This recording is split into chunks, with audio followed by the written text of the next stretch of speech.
I think in the United States, the public opinion, there has been a lot of research talking about the differences between elite opinion and how the public think about the U.S.-China relations. Now, previous research shows that trade issue. If you look at the opinion of the ordinary people, trade issue is probably the most prominent issue because of the trade deficit and because of the conception that a lot of jobs have been actually outsourced to China, and a lot of people when they talk about trade relations with China, they could they could quite be inclined to be more sympathetic with trade protectionism. Whereas if you look at the data of the elite people, by elite I mean foreign policy makers and then congressmen, most of them I think there's a overwhelming support of free trade with China. So there's a definite difference.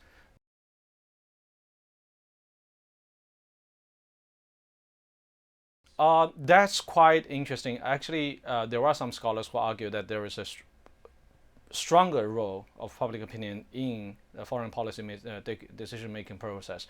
But again, the mechanism is not clear because of the closed mechanism of policy decision-making within this foreign policy circles.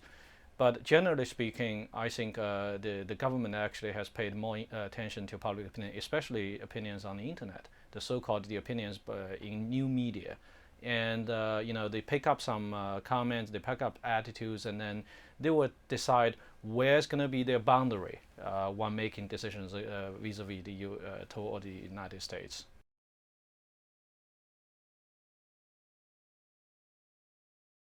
It's really a big challenge for both countries. Now think about what happened in 1972.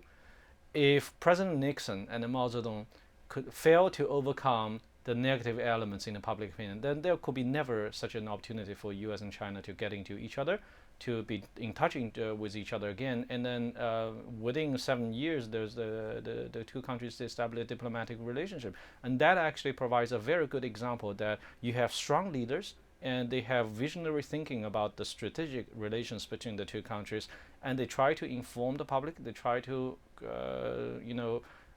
facilitate the positive elements of the public opinion so that it will give them more policy making maneuvering room.